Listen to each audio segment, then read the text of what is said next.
La Biblia describe la condición espiritual del hombre de diversas maneras. Dios nos dice en su palabra que el incrédulo está muerto en sus delitos y pecados. Nos dice que se encuentra en un estado de enemistad, en un estado de rebeldía contra Dios. Pero la Biblia también describe al hombre en su estado natural como alguien que está voluntariamente ciego a las realidades espirituales. Para muchas cosas el hombre tiene visión, mucha visión, pero es incapaz de percibir el estado real en que se encuentra su alma delante de Dios, y mucho menos es incapaz de desear el remedio que Dios ha provisto. Pablo dice en 2 Corintios capítulo 2 versículo 14 que el hombre natural, es decir, el hombre tal como sale del vientre de su madre, el hombre que todavía no ha nacido de nuevo, que no ha sido regenerado, no percibe las cosas que son del Espíritu de Dios, porque para él son locura. Pablo dice que no las puede entender porque se han de discernir espiritualmente. Y en 2 Corintios 4:3 Pablo dice de manera más explícita que el Dios de este siglo cegó el entendimiento de los incrédulos para que no les resplandezca la luz del evangelio de la gloria de Cristo, el cual es la imagen de Dios. El hombre incrédulo está espiritualmente ciego, y con una ceguera que es 1000 veces peor que la física, porque ni siquiera le permite darse cuenta de que él está ciego. Él cree que ve, pero no ve. Y ese es precisamente el tema de la porción del Evangelio de Marcos que estudiaremos en esta mañana. Marcos capítulo 8, vamos a estar viendo los versículos 1 hasta el 26. Es un pasaje muy extenso, por lo que no vamos a detenernos en cada uno de los detalles que aparecen allí, pero aún así, mis hermanos, vale la pena entender esta porción del Evangelio de Marcos como un todo para poder ver el hilo de pensamiento que corre a través de esta sección del Evangelio. Este capítulo comienza con un incidente similar al que nosotros vimos hace varias semanas atrás en el capítulo 6 de Marcos, cuando el Señor alimentó a una gran multitud con 5 panes y 2 peces. Por eso hemos titulado esta primera escena "Una lección repetida para un grupo de alumnos de lento aprendizaje".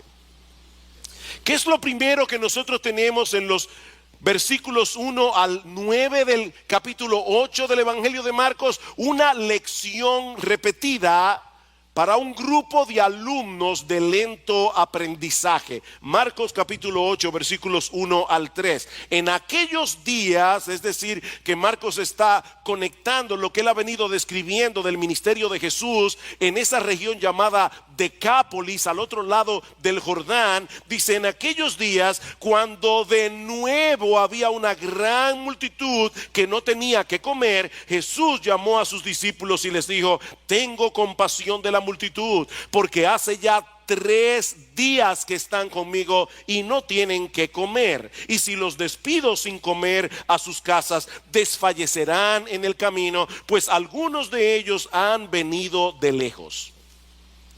El Señor Jesucristo se encuentra todavía, como decía hace un momento, en esta región de Decápolis con sus discípulos, un territorio poblado mayormente por gentiles. Y Marcos nos dice que una vez más, de nuevo, dice en el versículo 1, se reunió en torno a él una gran multitud que no tenía que comer. ¿Cuánto desearíamos los pastores siempre tener congregaciones así? ¿Ustedes se imaginan? 3 días aquí predicando la palabra y que a ustedes se les olvide que no tienen que comer. Eso sería fantástico. Pero después me desperté. Estas personas, es que yo quiero que ustedes noten esos pequeños detalles que aparecen en el Evangelio de Marcos. Estas personas, mis amados hermanos, se habían absorbido tanto en las enseñanzas de Jesús durante 3 días que aparentemente no se habían dado cuenta que sus provisiones se habían comenzado a agotar, y ellos estaban en un lugar desértico, así que era una situación desesperada, y Marcos dice que eso movió al Señor a compasión. Y la palabra que se usa aquí, la palabra griega, significa literalmente que a Jesús se le removieron las entrañas. Algunos habían venido desde muy lejos, por lo que no iba a ser fácil para ellos encontrar provisiones, y Jesús sabía que ellos podían colapsar en el camino. Eso es lo que significa literalmente la palabra desfallecer en el versículo 3. Jesús sabía que ellos iban a colapsar si se iban a sus casas. Y mis hermanos, ¿saben lo que eso nos enseña? Que el Señor Jesucristo es un Salvador compasivo. Él no se conmueve únicamente por nuestros problemas espirituales y eternos. Él también está consciente, Él también está atento a nuestros problemas terrenales y temporales. Él no es indiferente al hambre, Él no es indiferente a la enfermedad, y eso lo vemos una y otra vez en los evangelios. Su corazón es movido a misericordia ante todo tipo de necesidad, ante todo tipo de sufrimiento. Ahora, lo interesante que nosotros vemos en este pasaje es que Él quiere desarrollar en los suyos, es decir, en ti y en mí, esa misma clase de compasión, esa misma clase de misericordia. Y es por eso que en el versículo 2 el Señor comparte su inquietud con los discípulos. Le dice: tengo compasión de la multitud. Y de paso es la primera vez y la única vez en los evangelios donde se dice eso del Señor de la boca del Señor mismo. O sea, los evangelistas dicen que Él tenía compasión, pero ahora es Cristo el que está abriendo su corazón y dice: tengo compasión. Tengo compasión por esta multitud, porque hace ya 3 días que están conmigo y no tienen qué comer. Él comparte esta inquietud con los discípulos. Pero mis hermanos, como sucede muchas veces, donde Jesús ve una oportunidad, nosotros vemos un problema. Y cuando vemos el problema, perdemos la oportunidad. ¿Cómo reaccionaron los discípulos? Versículo 4. Sus discípulos le respondieron: ¿y dónde podría alguien encontrar lo suficiente para saciar de pan a estos que están aquí en el desierto? De verdad que hay momentos que uno está leyendo los evangelios y uno saca exclamaciones. Yo no sé tú, pero a veces yo digo: ¿what? Déjame hacerte una pregunta. Si tú hubieras estado allí en ese momento, ¿cuál habría sido tu respuesta a los discípulos? Imagínate, ¿te acuerdas la serie El Túnel del Tiempo? Algunos se acordarán. Bueno, imagínate que tú puedes tomar el túnel del tiempo y llegar a ese momento particular con el conocimiento que tú tienes ahora de los evangelios, y más particularmente con el conocimiento que tienes del evangelio de Marcos, y escuchas a los discípulos hacerle esta pregunta a Jesús: ¿de dónde vamos a sacar comida para que coman todos estos? ¿Qué tú les habrías respondido? Bueno, yo no sé tú, pero probablemente yo les hubiera dicho: ¿cómo que de dónde? De ese Señor de gloria que puede multiplicar unos cuantos panes y unos cuantos peces y convertirlos en un banquete. Jesús puede hacer eso. Bien, esa es la respuesta correcta. Pero ¿saben qué, mis amados hermanos? Yo me temo que de haber estado allí, lo más probable es que tú y yo habríamos reaccionado exactamente como ellos lo hicieron. Exactamente. Tenemos un serio problema, tú y yo tenemos un serio problema para aplicar lo que conocemos del Señor. Cuando estamos en un momento difícil, cuando estamos en medio de la prueba, cuando estamos en medio del dolor, se nos olvidan los principios bíblicos, se nos olvida la teología. Pero ya hablaremos de eso dentro de un momento. Ahora, lo sorprendente de esta historia, mis hermanos, es que el Señor no desecha a sus discípulos por causa de su torpeza, y eso es una buena noticia, sino que con toda paciencia les repite la misma lección que le había dado en el capítulo 6, versículo 5. Y Él les preguntó: ¿cuántos panes tenéis? Y ellos respondieron: 7. Entonces mandó a la multitud que se recostara en el suelo, y tomando los 7 panes, después de dar gracias, los partió y los iba dando a sus discípulos para que los pusieran delante de la gente, y ellos los sirvieron a la multitud. También tenían unos pocos pececillos, aparentemente sardinas, y después de bendecirlos mandó que estos también los sirvieran. Todos comieron y se saciaron, y recogieron de lo que sobró de los pedazos 7 canastas. Los que comieron eran unos 4,000, y los despidió. Marcos no nos dice cómo fue que operó el poder de Jesús para hacer este milagro, y eso es algo que siempre me lo he preguntado. ¿Sería que al partir el pan crecía el otro pedazo? ¿O sería que en la canasta donde estaban los 7 panes y los pocos pececillos comenzaron a aparecer de la nada panes y peces? Nosotros no lo sabemos. Y ¿saben qué, mis amados hermanos? No tiene la menor importancia, porque sea de un modo o de otro, el punto es que el Señor alimentó milagrosamente a un montón de personas con 7 panes y unos pocos pececillos. Es el mismo que en el principio creó de la nada con el poder de su palabra los cielos y la tierra. Él estaba allí ese día, encarnado en persona, y sigue siendo el mismo en el día de hoy. Un Salvador compasivo y todopoderoso. Marcos dice en el versículo 9 que eran 4,000 personas, y Mateo, en el pasaje paralelo en Mateo 15:38, dice que ese cálculo fue sin contar las mujeres y los niños. ¿Cuántas personas habían allí? Probablemente más de 15,000. Y aún así sobraron 7 canastas llenas de comida. Y de paso, mis hermanos, la palabra que usa Marcos aquí para canasta no es la misma que se usa en el pasaje anterior, en el capítulo 6. Esta era una canasta, como nosotros tenemos una fuerte influencia norteamericana. Creo que ustedes van a entender esto. Es un hamper, eso es lo que significa la palabra griega. Es una canasta lo suficientemente grande para que quepa un hombre entero dentro de ella. Es la misma palabra que aparece en Hechos capítulo 9 versículo 25, cuando dice que Lucas, que Pablo tuvo que ser descolgado del muro de Damasco en una canasta. Así que es probable que en esta ocasión hayan recogido más panes y más peces que en el milagro anterior. Mis hermanos, ¿qué aprendemos de esta escena? Que nuestro Dios tiene el poder para proveer para todas nuestras necesidades conforme a sus riquezas en gloria en Cristo Jesús, como dice Pablo en Filipenses 4.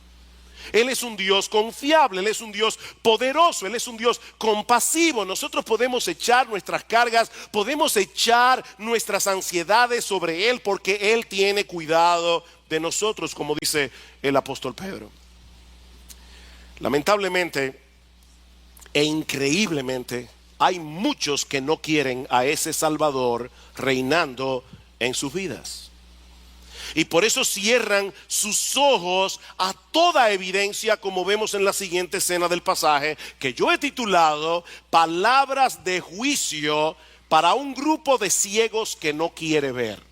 Palabras de juicio para un grupo de ciegos que no quiere ver. Marcos nos dice en el versículo 10 que inmediatamente después del milagro Jesús se embarcó a la región de Dalmanuta con sus discípulos, donde es confrontado por los fariseos. Versículo 10: y subiendo enseguida a la barca con sus discípulos fue a la región de Dalmanuta. Entonces salieron los fariseos y comenzaron a discutir con él, buscando de él una señal del cielo para ponerle a prueba. Esta fue la última confrontación de Jesús con los líderes religiosos de Israel en la región de Galilea, porque unos días más tarde el Señor iba a dirigirse a Jerusalén y allí sería juzgado, allí sería condenado a muerte. Así que en cierto modo, mis amados hermanos, lo que nosotros estamos viendo aquí en el capítulo 8 del Evangelio de Marcos marcó el principio del fin del ministerio terrenal de Jesús.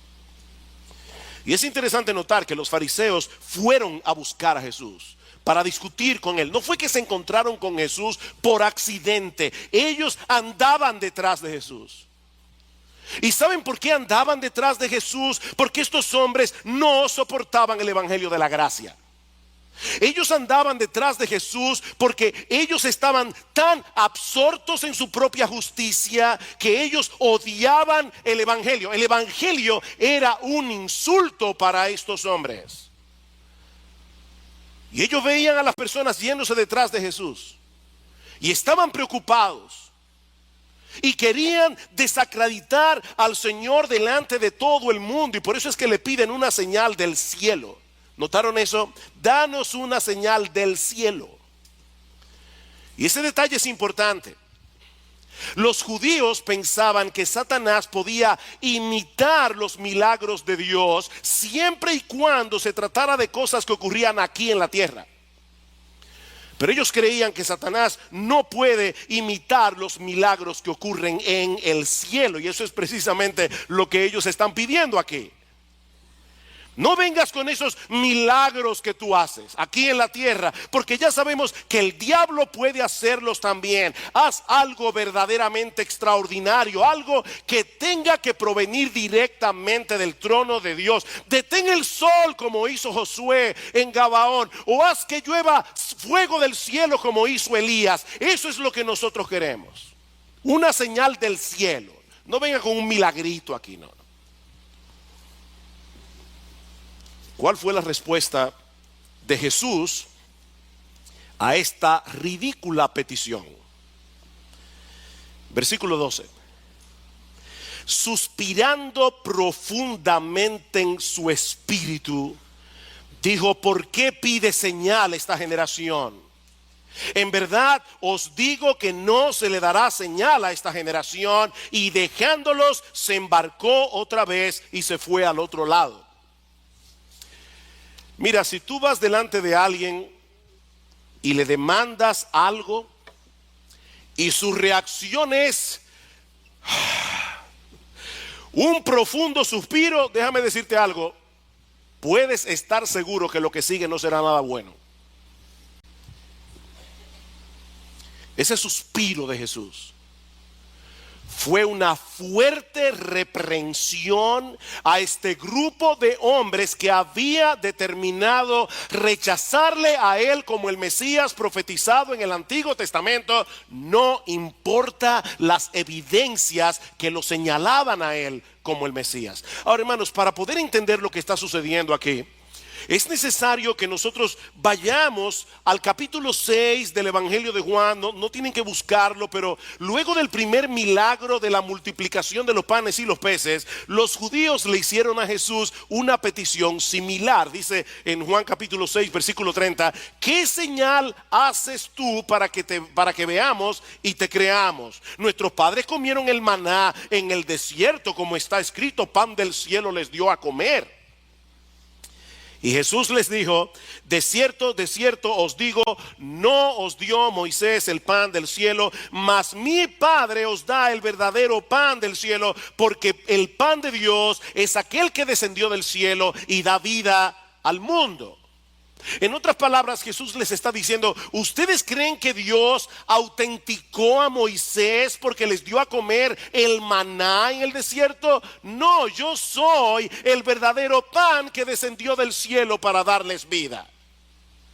En una forma todavía más clara, lo que Jesús está diciendo es: ustedes me están pidiendo a mí que les dé una señal y no se están dando cuenta que yo soy la señal. Yo soy la señal. Si ustedes no creen, a pesar de lo que han visto en mí, no van a creer de ningún modo, porque no existe una señal más convincente que yo. Yo soy la señal. Mis hermanos, piensen en esto por un momento. El Dios del cielo se hizo hombre. ¿Ustedes se imaginan eso? El Dios del cielo se hizo hombre. El Dios del cielo vivió una vida perfecta. El Dios del cielo llevó a cabo milagros extraordinarios como la multiplicación de los panes y los peces. Predicó la palabra como nunca nadie lo ha hecho ni lo hará jamás. Y todavía le estaban pidiendo evidencias de que él era un enviado de Dios. ¿Saben por qué Jesús no respondió a la demanda de los fariseos porque ellos no necesitaban más pruebas, ellos necesitaban arrepentimiento. Ellos no necesitaban más pruebas. Leí en estos días algo que dijo el famoso ateo pensador francés Voltaire. Él dijo una vez, oigan esto, si aún llegara a suceder que ocurriera un milagro en un mercado abierto ante 1.000.000 de testigos confiables, preferiría desconfiar de mis sentidos que admitir el milagro. ¿Qué les parece? ¿Cuál es el peor ciego? El que no quiere ver. No hay peor ciego que el que no quiere ver. Esa es la acusación de Pablo a toda la raza humana en el capítulo 1 de su carta a los romanos. Dios se ha revelado a través de la creación y lo ha hecho de una manera inconfundible, pero el hombre ha decidido detener con injusticia la verdad. El hombre detiene con injusticia la verdad. Él sabe que Dios existe, él sabe que Dios creó los cielos y la tierra, él lo sabe en el fondo de su corazón, pero él pretende vivir como si no lo supiera. Él se hace el tonto. Yo decía, ayer puse un Twitter. Sí, yo uso Twitter. Un Twitter que decía, no es por ser más inteligente que los incrédulos son incrédulos, es porque son deshonestos intelectualmente. Son deshonestos intelectualmente. En Juan capítulo 3 dice, la luz vino al mundo. Ese es el problema, la luz vino al mundo. ¿Y qué hicieron los hombres? Amaron más las tinieblas que la luz. Mis hermanos, eso es trágico. Esta petición ridícula de los fariseos evidenciaba tal dureza de corazón, tal obstinación contra la verdad, que no valía la pena hacer el menor esfuerzo para tratar de convencerlos de lo contrario. Marcos dice que el Señor los dejó y se fue hacia el otro lado del mar. Y mis hermanos, esto no fue un simple traslado de un lugar a otro, esto fue un abandono. Esa es la idea. El Señor es muy paciente, muy paciente. Pero mi amigo, si tú estás aquí sin Cristo, déjame darte una advertencia muy sobria, muy solemne. Hay un momento en que el incrédulo traspasa una línea de no retorno. Una línea conocida únicamente por Dios. Cuando termina toda oportunidad de arrepentimiento, ese día los fariseos cerraron para siempre las puertas de salvación para ellos. Para siempre. Probablemente no volvieron a ver a Jesús nunca más. Esto es trágico. Pero el texto no termina allí. Marcos también nos narra otro incidente que nos revela otro tipo de ceguera espiritual, una ceguera que afecta a los creyentes. Los líderes religiosos de Israel estaban completamente ciegos, estaban voluntariamente ciegos, pero ahora Marcos quiere hacernos ver que los discípulos también tenían un serio problema en su entendimiento de las cosas. Por eso yo he titulado la siguiente escena, unas palabras de reprensión para un grupo de creyentes con miopía espiritual. Unas palabras de reprensión para un grupo de creyentes con miopía espiritual. El Señor y los discípulos se van en la barca al otro lado del mar, pero Marcos nos dice en el versículo 14 que se habían olvidado de traer panes para todo el grupo. De hecho, Marcos incluye el detalle de que había un solo pan en la barca para 13 hombres, bien comidos, pescadores, hombres que hacían mucha fuerza física. Y nosotros podemos suponer que los discípulos le estaban dando mente al asunto, tal vez preocupados de que Jesús les preguntara por la comida y quedara evidenciado que habían sido unos irresponsables. En ese contexto, el Señor les da la advertencia que encontramos en el versículo 15. Y él les encargaba diciendo: tened cuidado, guardaos de la levadura de los fariseos y de la levadura de Herodes. En el pasaje paralelo, en el Evangelio de Mateo, se incluye también la levadura de los saduceos. Así que si tomamos los dos pasajes, Jesús les dijo: tengan cuidado con la levadura de los fariseos, con la levadura de los saduceos y con la levadura de los herodianos. Estos eran los tres grupos de influencia en la sociedad judía de aquel tiempo. Los fariseos eran los legalistas, aquellos que se querían salvar a través de su obediencia, aquellos que creían ganarse el favor de Dios a través de rituales, a través de su obediencia a los 10 mandamientos. Luego estaban los saduceos. Los saduceos eran los teólogos liberales de aquellos días, aquellos que no aceptaban la inspiración total del Antiguo Testamento. Y luego estaban los herodianos. Los herodianos fácilmente se hubieran postulado en las elecciones de República Dominicana y habrían ganado muchos votos. Eran los secularistas de la época. Ahora, no olviden, hermanos, que los apóstoles eran creyentes, con la única excepción de Judas. Estos hombres lo habían dejado todo para seguir a Cristo, pero aún así el Señor les advierte que se cuidaran de la influencia de estos grupos.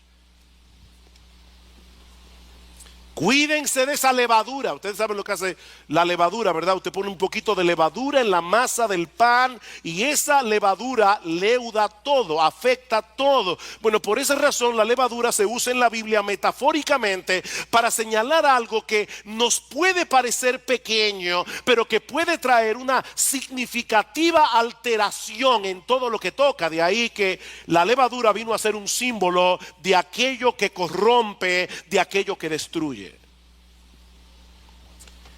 Mis hermanos, déjenme decirles algo con todo mi corazón de pastor en esta mañana. Nadie, incluyendo el mismo que está predicando, nadie aquí es inmune al legalismo. De hecho, si tú quieres ver a un legalista, mírate al espejo. Nosotros todos somos legalistas en recuperación. Es increíble cómo escuchamos una y otra vez el mensaje del evangelio y la tendencia del corazón es a querer ganarnos el favor de Dios a través de lo que hacemos. Cuidado con la levadura de los fariseos. Iglesia bíblica del Señor Jesucristo, en el siglo XXI, cuídense de la levadura de los fariseos. Es dañina, es terrible en la vida de un cristiano. Pero cuídense también de la levadura de los saduceos. Cuídense, hermanos, de todas esas voces que están hoy día atacando la infalible palabra de Dios. En estos días alguien nos mandó por WhatsApp un artículo que alguien había escrito y decía: ¿alguien le puede responder a esta persona diciendo que qué están hablando los religiosos basándose en un libro anticuado, en un libro arcaico, cuando los religiosos han demostrado que son unos hipócritas? No me pude contener y puse otro Twitter.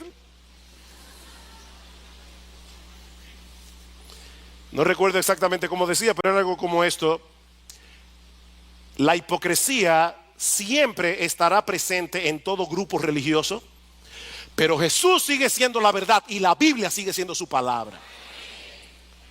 Cuidado, hermanos, con la levadura de los saduceos. Cuidado con la levadura de los herodianos. Cuidado, hermanos, con la mundanalidad. ¿Saben que muchas personas, queriéndose cuidar del legalismo, se arrojan en los brazos de la mundanalidad? Y ninguna de las dos cosas son buenas, son terribles para el alma, son levadura que corrompen. Y si no estamos alertas, mis queridos hermanos, si no estamos en guardia, fácilmente podemos ser arrastrados por cualquiera de estos vientos de doctrina, como dice Pablo en Efesios 4. Pero ese no es el punto central de esta historia, así que debo resistir la tentación y no seguir hablando de este tema. Porque el punto principal de esta historia es la reacción de los discípulos a la advertencia de Jesús. Versículo 16.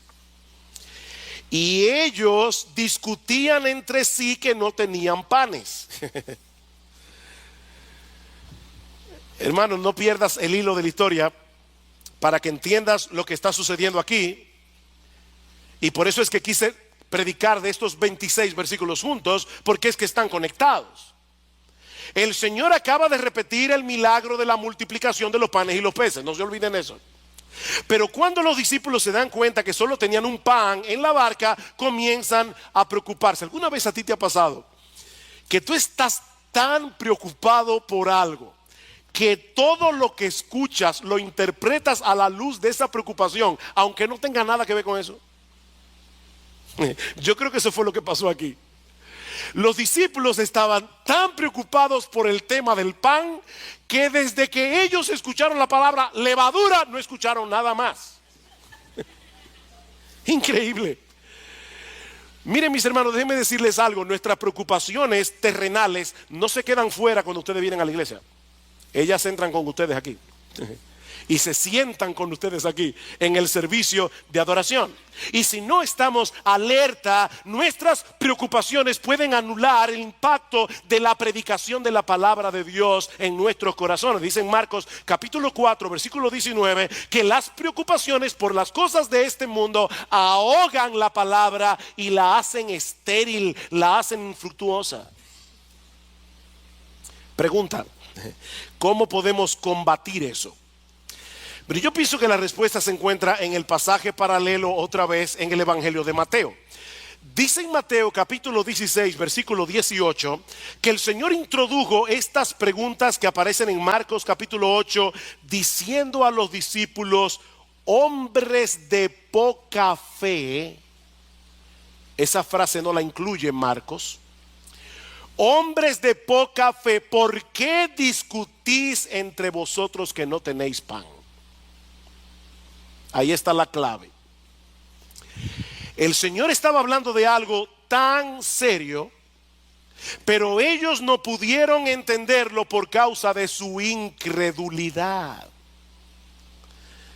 La preocupación que tenían por la falta de pan no era más que un resultado de su falta de fe. Y esa falta de fe que producía preocupación entorpecía su entendimiento. Versículo 17. Dándose cuenta, Jesús le dijo: ¿por qué discutís que no tenéis pan? ¿Aún no comprendéis ni entendéis? ¿Tenéis el corazón endurecido? El Señor quiere despertar a sus discípulos a la realidad de que un corazón regenerado, un corazón nacido de nuevo, puede padecer cierto grado de endurecimiento, puede padecer cierto grado de insensibilidad espiritual que no nos permite entender ni asimilar la palabra de Dios. Versículo 18. Teniendo ojos no veis, y teniendo oídos no oís. Ellos tenían ojos, ellos tenían oídos. Cristo les había abierto los ojos en la conversión, pero no estaban viendo. Déjenme hacerles una pregunta, hermanos. ¿Qué cita bíblica está usando Jesús aquí? Teniendo ojos no veis, y teniendo oídos no oís. Isaías capítulo 6. Una cita que Jesús había usado en Marcos capítulo 4 versículo 11 al 12 para decir a los fariseos de su época: por ustedes, dijo Isaías, teniendo ojos no veis, teniendo oídos no oís. Solo que aquí el Señor le está aplicando a los discípulos. El Señor les está diciendo: ¿están ustedes reaccionando como los incrédulos? ¿No recordáis, versículo 18, no recordáis cuando partí los 5 panes entre 5,000? ¿Cuántas cestas llenas de pedazos recogisteis? Y lean el texto con un poco de imaginación. 7. Imagina. ¿Cuánto? 7. Y cuando partí los 7 panes entre los 4,000, ¿cuántas canastas llenas de pedazos recogiste? Ellos dijeron, en la primera fueron 12, ahora fueron 7. Y les digo: ¿aún no entendéis? Mis hermanos, cuidado con ser excesivamente duros con los discípulos sin reconocer al mismo tiempo que muchas veces nosotros somos como ellos. Nos resulta tan difícil conectar los puntos. Olvidamos tan fácilmente. Yo estoy seguro que todos ustedes aquí, si son creyentes de años, de cierto tiempo en la fe, seguro que pueden recordar momentos en su vida pasada en los que pasaron por situaciones bien difíciles y en los que Dios de muchas maneras manifestó su fidelidad. Seguro. Yo estoy de eso. Pero entonces viene otro problema. Y olvidamos por completo lo que Él hizo por nosotros en aquella ocasión. Mis hermanos, somos tan lentos para aprender. Pero Jesús es tan paciente para instruirnos. Y me encanta cómo concluye este relato en el Evangelio de Mateo. Dice en Mateo capítulo 16, versículo 12: entonces entendieron que no les había dicho que se guardaran de la levadura del pan, sino de la doctrina de los fariseos y de los saduceos. Finalmente entendieron algo. Porque su ceguera era parcial, era temporal, no como la de los fariseos. Por eso hay un pequeño detallito en el versículo 17 y en el versículo 21, un adverbio que no debemos pasar por alto. Aún no comprendéis. Versículo 21, y les dijo: aún no entendéis, todavía no entendéis. Ese todavía nos da esperanza. Todavía no entendéis. El Señor no se cansa. Mis hermanos, aquellos que tienen luz de la palabra de Dios deben anhelar con todo su corazón tener más luz.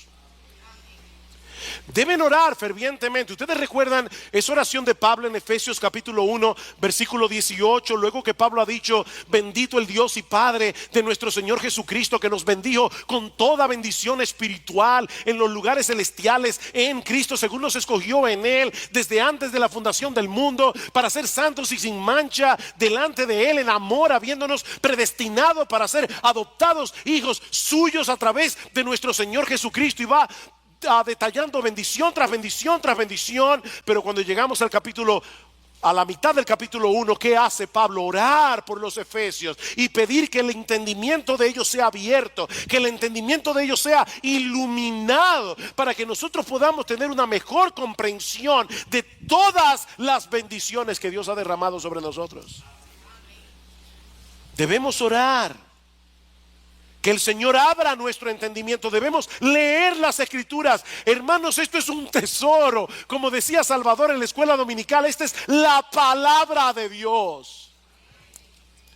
Debemos leer, debemos comernos este libro, debemos empaparnos de este libro, debemos conocer las Escrituras.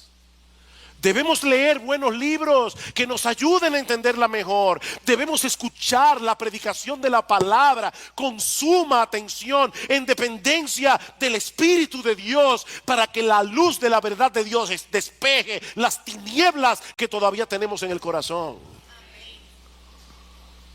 No te quedes donde estás. No te quedes allí. Necesitas seguir profundizando en tu entendimiento de Dios. Necesitas seguir entendiendo el Evangelio. Necesitas seguir entendiendo cuál es la voluntad de Dios para ti. Pablo ora por los colosenses en Colosenses capítulo 1 versículo 9 al 10, para que crezcáis en el conocimiento, en el entendimiento de su voluntad. No te quedes donde estás. Sobre todo porque tú no estás solo en ese camino.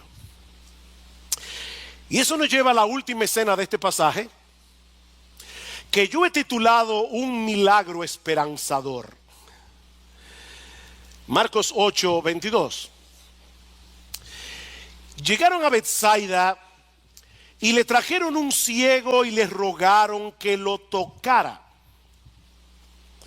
Tomando de la mano al ciego. Qué tierno, hermanos. Imagínense esa escena.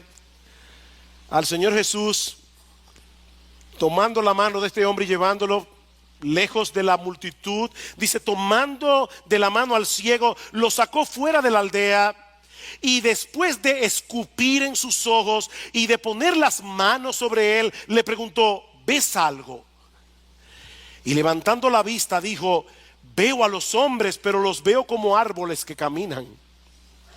Entonces Jesús puso otra vez las manos sobre sus ojos y él miró fijamente y fue restaurado y lo veía todo con claridad.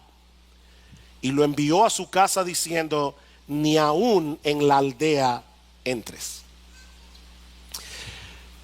Yo no creo que haya sido por casualidad que Marcos incluyera este milagro precisamente en este punto de la historia. Recuerden lo que decíamos cuando empezamos esta serie. Los evangelios son biografías teológicas.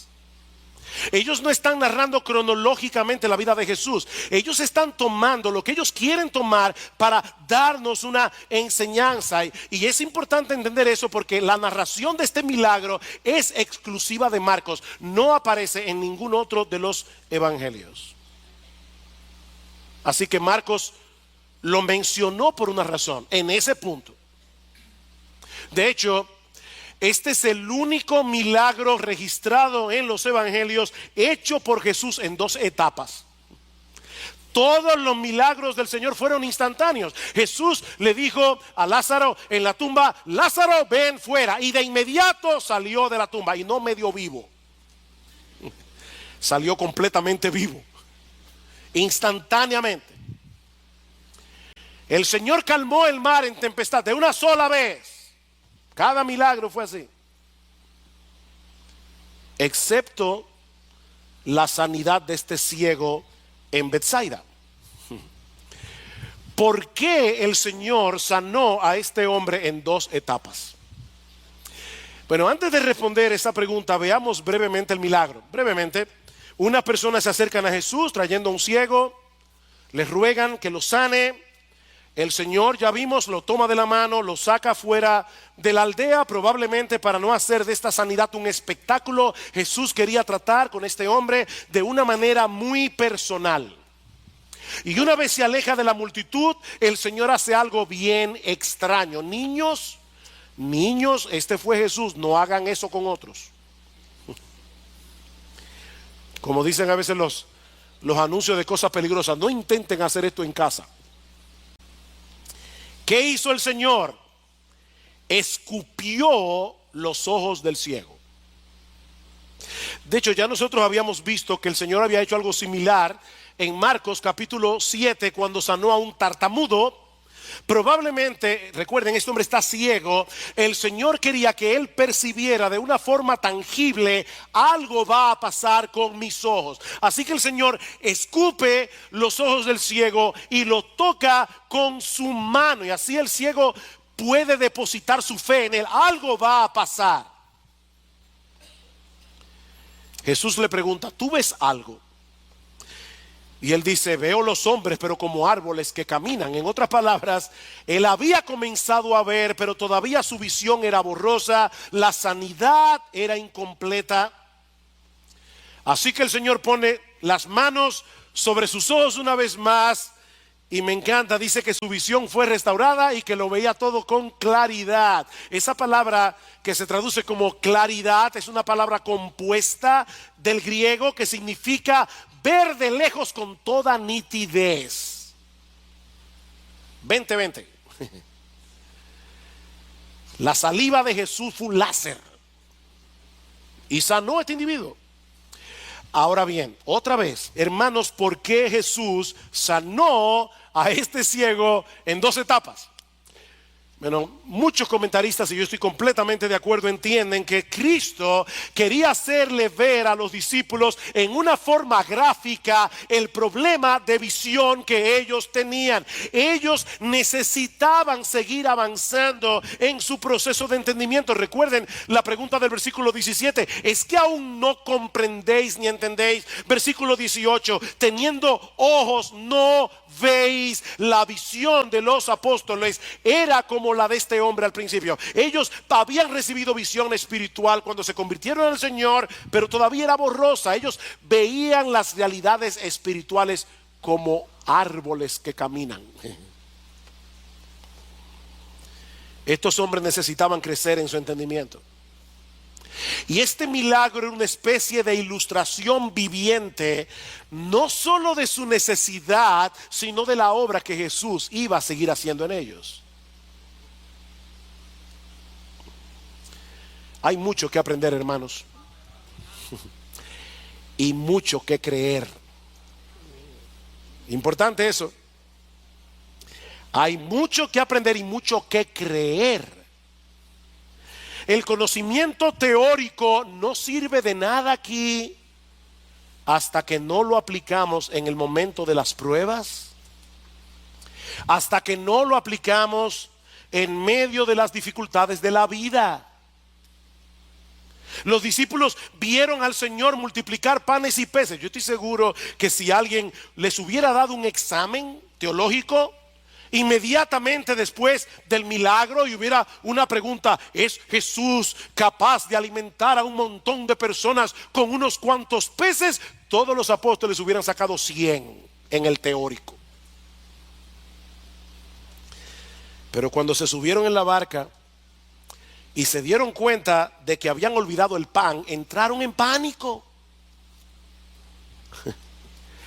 El creador de los cielos y de la tierra estaba en la barca.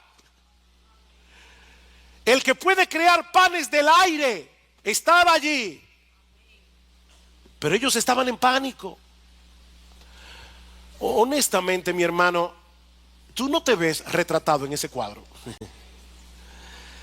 Ay, porque yo me he visto allí tantas veces que me avergüenza. Pero gracias al Señor por su paciencia. Gracias al Señor porque Él sigue lidiando con nosotros para afinar nuestra visión espiritual. ¿Y saben cómo lo hace? Proveyéndonos conocimiento a través de la lectura de la palabra, a través de la predicación en la iglesia, a través de otros hermanos, a través de buenos libros, y luego nos coloca en situaciones de prueba en las que tenemos que aplicar el conocimiento aprendido. Las pruebas de la vida son el examen práctico. Y lo bueno, aunque algunos tal vez dirán que eso no es tan bueno, pero lo bueno es que el Señor no se cansa en su trabajo oftalmológico. Él seguirá afinando nuestra visión, afinando nuestra visión, afinando nuestra visión hasta que lleguemos a su presencia. Así que mira, mi hermano, si tú puedes identificar en tu vida que te falta mucho por entender, anímate. Anímate, porque eso quiere decir que tienes visión. O como dice Paul Tripp, eso quiere decir que la gracia te alcanzó. La gracia te alcanzó. La gracia te ha visitado. Y ahora tienes algo de visión. Ahora, si tú eres incapaz de ver tu necesidad de un Salvador, si tú eres incapaz de percibir tu necesidad de ver más claramente, mi amigo, yo te tengo una mala noticia y una buena noticia. La mala es que estás ciego. Tú estás ciego. Estás tan ciego que ni siquiera te das cuenta de que estás ciego. Estás tan ciego que tú no puedes ver que no puedes ver. Tú crees que ves, pero no ves. Esa es la mala noticia. La buena es que Dios te trajo hoy aquí para que escuches ese diagnóstico. Dios te trajo aquí para que tú sepas cuál es el estado de tu alma. Dios te trajo aquí en esta mañana. Dios te trajo, mi amigo. Yo no sé quién te invitó. Dios te trajo aquí para que veas la necesidad que tienes de visión, para que veas la necesidad que tú tienes de venir a Cristo en arrepentimiento y fe. Tú necesitas un Salvador. Tú necesitas al Salvador. Dice el Señor en Juan capítulo 8 versículo 12: yo soy la luz del mundo. Yo soy la luz del mundo. El que me sigue no andará en tinieblas, sino que tendrá la luz de la vida. Mi amigo, ¿por qué andar a tientas y a oscuras cuando la luz de este mundo te está ofreciendo en esta mañana abrirte los ojos del entendimiento en este mismo instante, gratuitamente por gracia, por medio de la fe? ¿Por qué andar a tientas y a oscuras? Por eso yo decía que este es un milagro esperanzador, porque nos muestra el poder de Cristo para restaurar la visión que el hombre ha perdido por causa del pecado. Mi amigo, Cristo puede darte visión aquí y ahora, si confías enteramente en Él, si miras hacia Él como tu única esperanza de salvación. Y a partir de ese momento Él continuará restaurando tu visión para que sigas creciendo en tu conocimiento de Dios, para que sigas creciendo en tu entendimiento del Evangelio, para que sigas creciendo en tu comprensión de lo glorioso, maravilloso, hermoso, dulce y deleitoso que es nuestro bendito Señor y Salvador Jesucristo. Mi amigo, no desprecies la oportunidad que el Señor te está brindando hoy. No olvides, hay una línea de no retorno conocida solo por Dios. No abuses de la paciencia divina. Acógete hoy a la misericordia, cuando las puertas de la salvación todavía están abiertas para ti.